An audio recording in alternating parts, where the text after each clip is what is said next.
Good morning. Wow, hello. So when we recorded that, I didn't realize that Rich, who we were talking about, who's the leader of the tab, was going to sign up for this Sunday. So I wouldn't have made quite so many jokes at his expense had I realized he's going to be there. But it's lovely, Rich. Just give us a wave so we can see you behind your mask. This is Rich. He's on a lovely sabbatical. It's great to have you with us. And yeah, we do really appreciate you guys at the tab. So it's great to be with you this morning. It's my first time in 18 months speaking to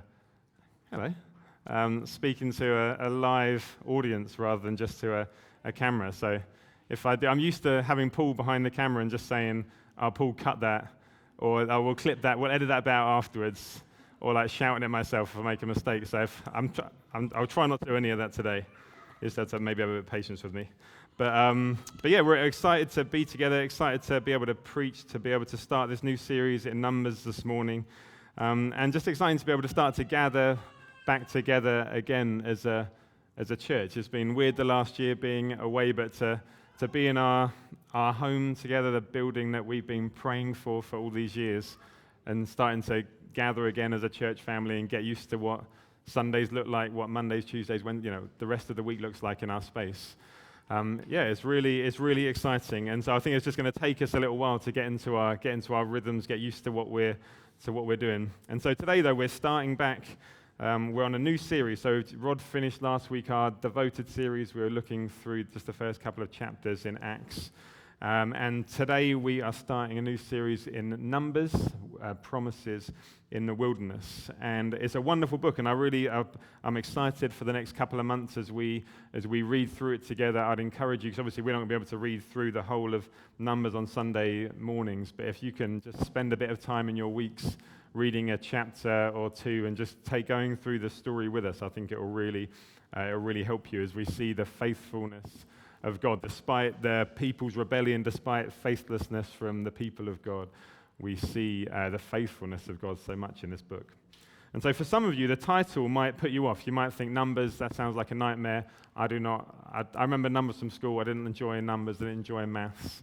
But this book is so much more than the numbers. When we read this book, the numbers that we're talking about in this book are people, and we love people because Jesus loves people. And so don't cast aside your maybe preconceived ideas about what Numbers might be about if you haven't read it in a while, if you've never read it.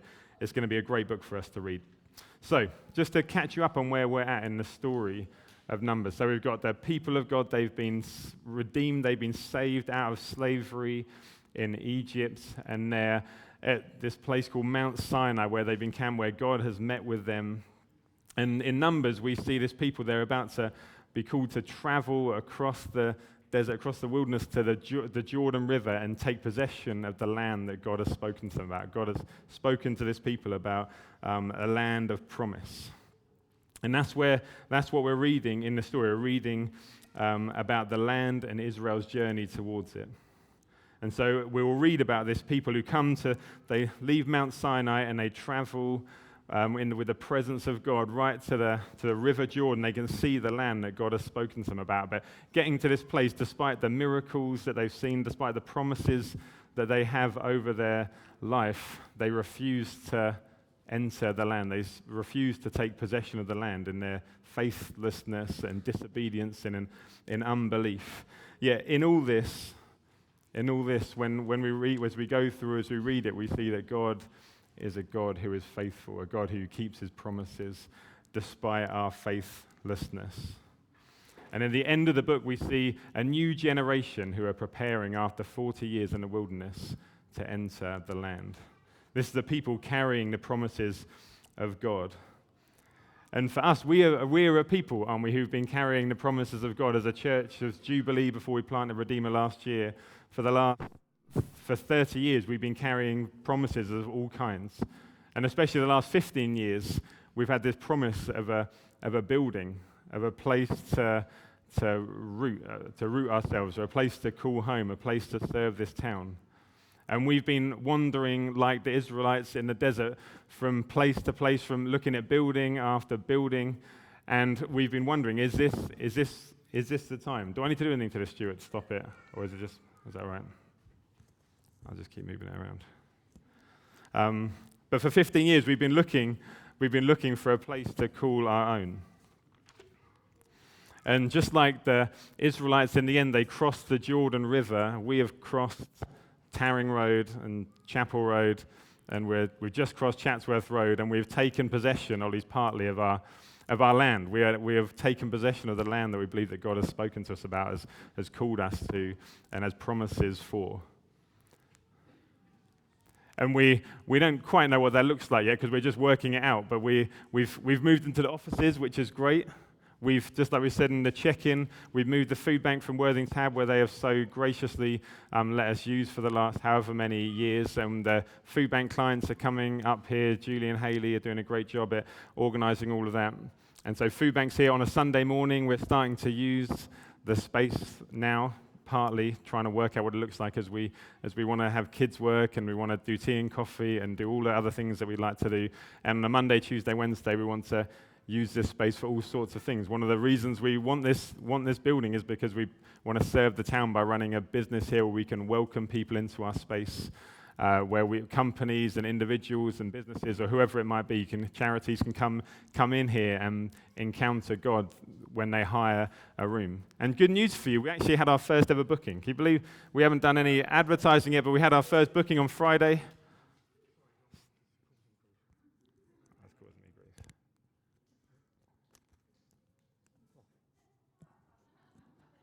See, this is the sort of thing that would have got edited out if it had been on. If I'd just been speaking to a camera, Paul would have just cut that, and it would have been. You would never have known. That happened actually like 5 times a week when I was preaching. Rod was always perfect. Just one take, nailed it. Paul was always cutting mine left, right, and centre. Where was I? I'd say we had our first booking, so we haven't advertised anything yet. We've just got the website up and running. But a company got in touch with us, said we want to use the auditorium all day Friday. We want to book the space. And so last Friday, there was a TV crew up here filming interviews for some TV program that they were showing. And so we've had, and then next week, I don't know if it's confirmed yet, but we've had another TV company have got in touch with us. And like Friday, Monday, Tuesday, Wednesday, the following week, they want to book the auditorium and some other space in the building. And so God is faithful. We believe God has called us to it. And yeah, let's give a round of applause. But God is faithful. God is faithful to his promises. And we see that in this book. And so I think it's a great series for us. And today we're just going to look at Numbers 1 and 2. And as we look at this, you can read it later on. I'm just going to give you like a summary. As we read it, we see that everybody has their part to play. Right? As we read the numbers in Numbers 1, as we read about the arrangement of the camp in number 2, you see everyone has their part to play. Everyone has their place. Everybody counts. Because the book of Numbers, it starts and it says, Numbers 1, verse 1, it says, "The Lord spoke to Moses in the wilderness of Sinai in the tent of meeting on the first day of the second month. And he said, take a census of all the congregation of the people of Israel." Okay, so he says, take a census. And so if you haven't broken, I believe it's illegal if you don't fill in our census, I think, isn't it? That's what it said in all of the letters that we got reminding us about it. We've just done our census where the government have asked us to fill in, our job, and it's so long I've just forgotten, and Rachel may have helped fill mine in. But the job and our belief and our religion and all those things that we have to fill in. And the purpose of our census is so local authorities can better serve the town, so they know what healthcare we need, what education, transport, all of those kinds of things. But here, the census is not to provide better healthcare or transport. Actually, one of the first things that the census should do for Israel as they count the people, it should remind them of the blessing of God. It should remind them that God is faithful to his promises as they count the thousands and thousands, thousand after thousand after 10,000, 10,000, 10,000s of people in this. Because at the beginning of the Bible in Genesis, God speaks to Abraham, this man, he gives him a promise, says, "I will make you a great nation." Right? You will be a blessing to the nations. And this is, Abraham is an old man, he's got an old wife, and they have no children. Yet God says that your generations, your children, will be as numerous as the stars in the sky or the grains of sand on the beach. And this was just to this one old man and his old wife who had no kids. And yet we read at the beginning of Numbers, and this is the generations of, these are the descendants of Abraham.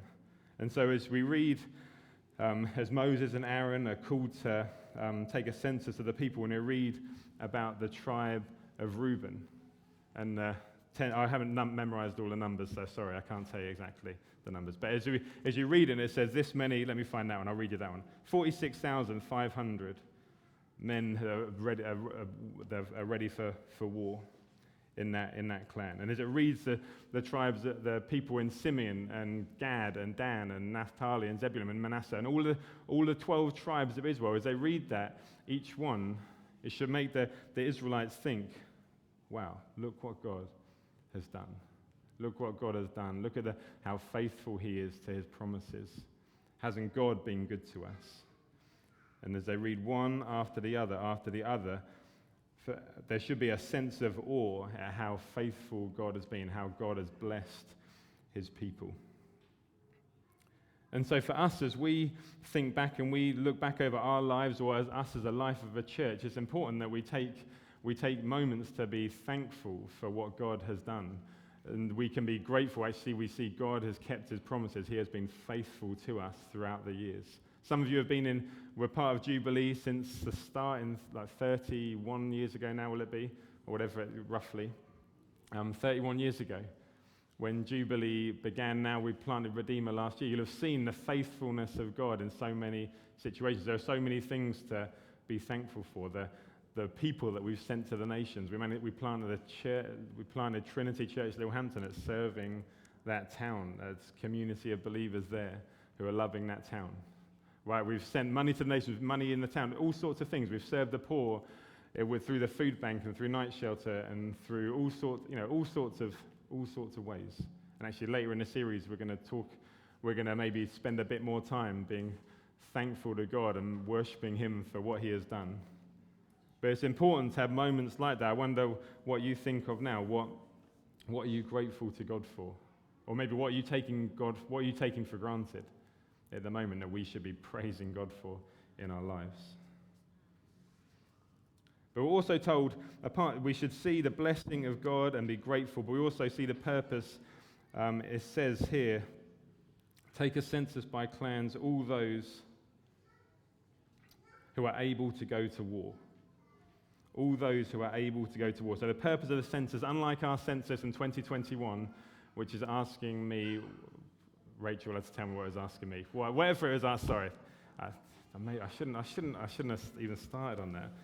But Rachel was honest. I said, did you fill it in honestly? And she said, yes. Paul, edit that bit out. But with a census, it's not trying to find out who's ready to go to war. Right? The census isn't asking who's ready to go to war. Our census is asking different questions. This one is saying that you have a mission, you have a purpose, there's a job to do, and we need people who have a part to play. Right? Everybody counts. Every tribe had a stake in this. Every tribe was sending people who would go to war.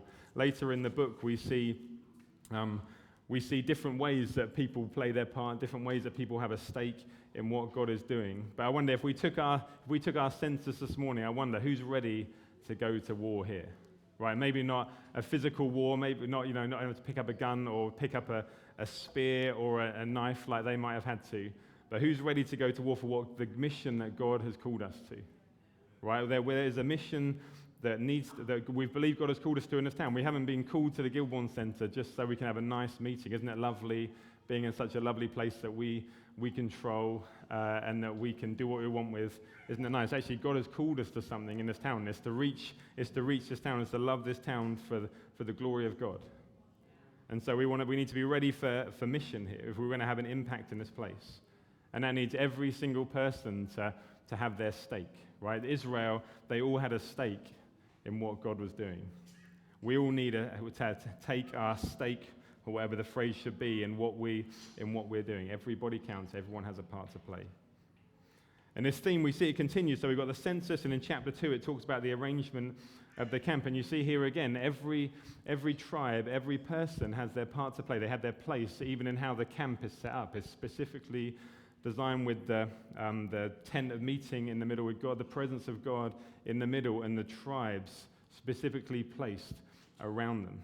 Now, we're not suggesting on a Sunday morning that we place you in specific places around the room, and if maybe you're a latecomer or you're a lesser tribe, then you get one of the cheap seats behind the pillars.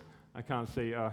Pete, hello, everyone. If you can't see me, I'm there though. But yeah, we're not suggesting we're going to start prescribing seating for people, but what we do see here, again, is that everyone has their place. And as we read through the book, you see as spies go into the land to spy it out, every tribe sends one of the spies. Everyone has a stake in that.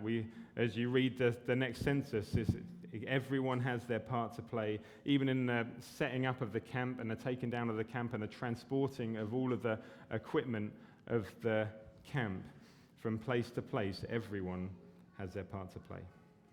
And so often we get this backwards. We get all messed up in our minds about it, and we think, it's only the really important people who have their part to play. It's only the powerful people or the wealthy people or the attractive people or the popular people who count. And we get it all mixed up, and we think, well, it can't be me. No, I don't count. I'm not important enough to count. I'm not eloquent enough to do anything. I'm not, no one who would listen to me, who would take notice of me. And we mess it up in all sorts, even with babies in the womb. We think in our society that certain people don't count because we just get this idea so mixed up in our heads and so twisted. Yet when we read the Bible, when we read what God has to say, we read that God says everybody counts. And he says, God says when we read this and when you read the rest of this book, you see God says, I see you and I know you and I love you and you count. It's not just about one person doing it on their own. When you read it, if you just read the highlights, you think, it's just about Moses or it's just about Aaron. But no, it's about, we read in the census, everybody counts. I'm going to say that a lot, so just get used to it. And so a lot of you will have heard of Cristiano Ronaldo. Okay, if you haven't heard of Cristiano Ronaldo, I don't know what you've been doing for the last 50 years. You've done well to avoid hearing about that name because he's been in so many adverts. You must have never looked at a TV, or sports news or anything like that.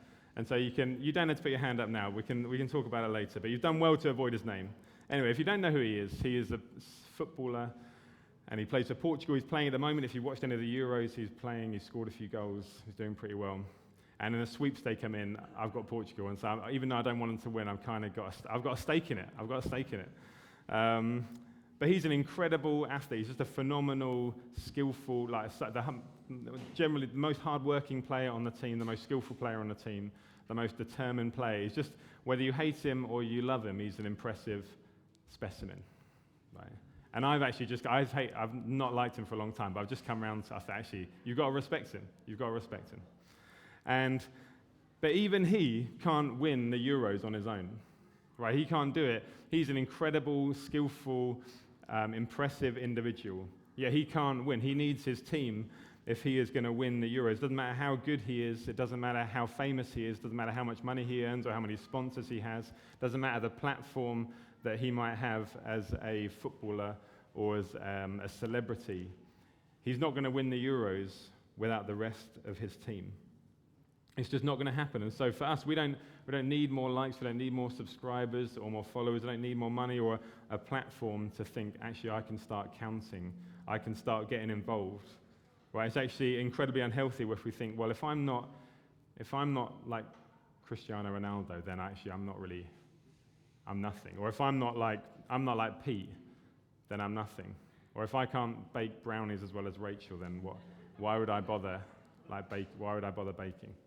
And it's just an incredibly unhealthy attitude that I'm sure I've certainly been guilty of it, but I've found that it's never helped me once comparing myself in that kind of way to other people. If anything, it paralyzes me and stops me doing anything that I believe God has called me to do, because there's an unhealthy fear. And when we do that, we limit God. And so I don't want us to be a church, I don't want us to be a people who do that, who say, well, if I haven't got that position, if I haven't got that role, then I'm nothing. And it's easy to withdraw. It's easy to think, actually, then maybe this isn't for me. Maybe if I don't get to do that, then what can I bring here? God would say in Numbers, through the rest of this book, he said, you count. Everybody counts. God doesn't want us in the stands spectating. He wants us on the pitch participating. And in 1 Corinthians, Paul's talking to the church there, and he uses this, unlike Ronaldo and the team picture, he talks about the church as being a body. And so he says that for just as the body is one and has many members, and all the members of the body, though many, are one body, so it is with Christ. Then a bit further down he says, for the body does not consist of one member but many. If the foot should say, because I am not a hand, I do not belong to the body, that would not make it any less a part of the body. And if the ear should say, because I am not an eye, I do not belong to the body, that would not make it any less part of the body. And so when you look around the room, if you can look around the room now, you look around, and you can think that people around you are part of your body, which is a weird picture, I think. So like when you look, and some of you might think, I don't want to be part of this body. And I hope there's not many of you are thinking that. But I think it's kind of it's a weird thing to think, actually, this is, and if we're part of a body, then we need each other, like Paul is saying here. And so I can't do things on my own, just as Mick can't do things on his own, or Evelyn or Vanessa, whoever it is. We need each other, and we work things out as a body. And so maybe, I don't know what part of the body you are, right? So maybe you're a nose, maybe you're a little toe, or a fingernail, or a lung, or a stomach, or whatever part it would be. But Paul says that in this passage, he says that in the body there are gifts, and he says the gifts are given from the Holy Spirit for the common good. And so we work out our gifts, we work out what it is that our part looks like by serving in the body. And so that's not just on a Sunday, that's just in general, right? And not on a Sunday morning, but when we meet in the week, when you go to work in your day, we work out what our role is, the part that we have to play as part of the body, right? In relationship to the body. I can't work out what, my little toe can't just work out what it does, just separate of the rest of myself. My little toe works out what it does as it serves the rest of the body, just as my eyes serve the rest of the body by making sure I don't bump into things, whatever else my eye does. Like my little toe doesn't just serve itself, it serves the rest of the body by helping me keep my balance, and so I don't fall flat on my face, so my nose gets broken or my elbow gets scuffed, or whatever it might be. Right? Each part of the body has a part to play. And so my individual gifts and your individual gifts, they're expressed in serving the body. That's what eyes and hands and feet and little toes and all the other parts, they're for. They're for serving the body. And so we don't keep it all to ourselves, don't hoard our gifts, but we give them freely to build the body. And as a church, if we're going to reach this town and show the love of Jesus to the people who need it, then we need every single person to play their part. Right? So we need you. If you've got a gift of administration, you are needed to help build this body. If you've got a gift of hospitality or encouraging or whatever it might be, we need you. We need every single part of the body to play its part. And so Jennifer, you have a part to play. We need your gifts. We need your part to be played to make us a healthy body. Beth, we need you, right? We need you to function with the gifts that God has given you to make us a healthy body. Adi, we need you to do the things that God has called us to build us into the church that he is calling us to be. Right? We need every single person to play their part. Because ultimately your gifts aren't for you, they're for serving the body and for the mission of God in this town, to give him glory. And God is building something here, right? Brick by brick, person by person, day by day. We need your elbowness or your tonus or your lungness or whatever it is that you bring. We need it. We need it. And you look around and you think, really, do we need it? Because it's so easy to get into that mentality of thinking, do we though? Surely I don't count. God would say, you count. And you are needed here. You have a place here.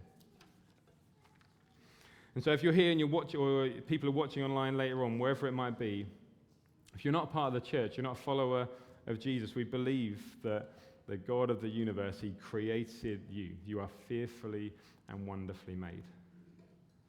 And you've been gifted with various gifts. Not because you're great, not because you deserve it or you've done something incredible, but because God is good, he's passionate, compassionate, and he's gracious towards us. And because Jesus came and died for you. And he calls us into relationship. He calls us to play our part in the story, to play our part in the body, to play our part in what God is doing here. And you can know that. You can know that this morning. You can know the saving grace of God, the redemption, the redemptive story of God that's been working itself out over the last millennia, or millennium, whatever the correct ending of that is. I just look over at Mick and Sue when I do that kind of thing. Sorry. Just I know he's going to know. And so, church, how do we respond? We respond by actually working out what it is that we've been gifted at, and then we play our part. And it says, Paul says in that 1 Corinthians passage that we work it out by being part of the body, by serving the body, by spending time. And one thing we do with that is we meet in groups. And so I just encourage you, when you meet with your group or you meet with friends in the church this week or next week, and just talk to them and say, what do you see in me that you think God has gifted me in? Or say, I speak to someone and go up to them, someone in your group or one of your friends, and say, you are incredible. You have an incredible gift for this. Or I love the way you do this. And speak life to each other. Encourage one another that we can play our part. And groups are a fantastic place to practice your gifts, to practice whatever it is that God has given you. On the flip side, also be prepared to say, when you say to someone, what do you see? What do you see in me? And you think, I think I'm really good at this. Be prepared for them to say, I'm not sure that's your thing, right? It's because sometimes we get it wrong and we think, I'm passionate about this. But we've got to work out where our passions and our gifts collide, and that's where we want you to be. That's where we come alive. That's where God wants to use us. And so this week, think about where your passions and gifts collide. If you're a part of this church, we need you. We need your gifts for the mission that God has given us in Worthing and in the nations. And that's not just on a Sunday. So we need your gifts on a Sunday, but we need you on a Monday and a Tuesday and a Wednesday and Thursday and Friday and Saturday. Wherever you're at, you count. You have a part to play, and you bring the kingdom of God into those situations. And so we're going to respond now by singing. If you want to come up, band. We're going to respond by looking to the one who has given us the gift, the one who has redeemed us, the one who has called us out of darkness and into his glorious light, that we may proclaim his excellencies.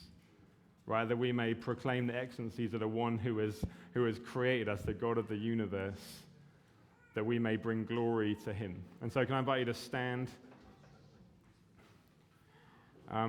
We're going to, part of our worship, we're going to sing part of our worship. Pete's going to lead us in bread and wine. That's a way we get to be a body together to express our corporate need for one another. We get to look around the room and think, I am part of this body.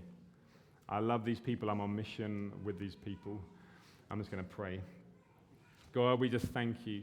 Thank you for called us to this place in this time. And as we read in that passage in Numbers, as they take a census of the people, we just recognize this morning that each and every person has a place here, has a part to play here. And God, I pray, help us to work that out as a body, as a family together. God, we look to you, we love you. Amen.